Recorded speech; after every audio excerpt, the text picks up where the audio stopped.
১৯৮৬ সালে ম্যারাডোনার hand of god গোল। ৪০ বছর পর আবারও বিশ্বকাপের মঞ্চে মুখোমুখি ইংল্যান্ড ও আর্জেন্টিনা। ইতিহাস কি আবার ফিরে আসবে, নাকি এবার লেখা হবে নতুন অধ্যায়? চলুন জেনে নেওয়া যাক। ১৯৮৬ সালে ২২শে জুন মেক্সিকোর অ্যাজটেকা স্টেডিয়ামে বিশ্বকাপের কোয়ার্টার ফাইনালে মুখোমুখি হয়েছিল আর্জেন্টিনা ও ইংল্যান্ড।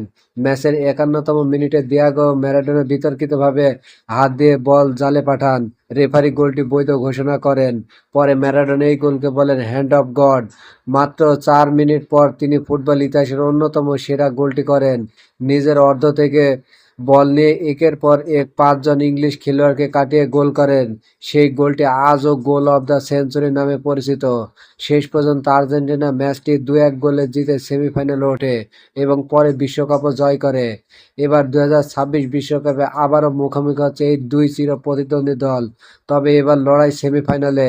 একদিকে বর্তমান বিশ্ব চ্যাম্পিয়ন আর্জেন্টিনা, অন্যদিকে শক্তিশালী ইংল্যান্ড। দুই দলে দারুণ পারফরমেন্স করে শেষ চারে উঠেছে। ফুটবল প্রেমীদের প্রশ্ন একটাই, ইংল্যান্ড কি ১৯৮৬ সালে সেই হারের প্রতিশোধ নিতে পারবে, নাকি আর্জেন্টিনা আবারও ইতিহাসের পাতায় নতুন এক জয় লিখবে? এই ম্যাচে থাকবে আবেগ, ইতিহাস, প্রতিশোধের লড়াই এবং বিশ্বকাপ ফাইনালে ওঠার স্বপ্ন। আপনার মতে এই মহারণে কে জিতবে, আর্জেন্টিনা নাকি ইংল্যান্ড? কমেন্টে আপনার স্কোরলাইন লিখে জানান। ভিডিওটি ভালো লাগলে লাইক দিন, বন্ধুদের সঙ্গে শেয়ার করুন এবং বিশ্বকাপের সব আপডেট পেতে চ্যানেলটি সাবস্ক্রাইব করতে ভুলবেন না। দ্রষ্টব্য: ১৯৮৬ সালের ম্যাচটি ছিল কোয়ার্টার ফাইনাল নকআউট পর্বের একটি ম্যাচ। ২০২৬ সালে দুই দলের লড়াইটি সেমিফাইনাল।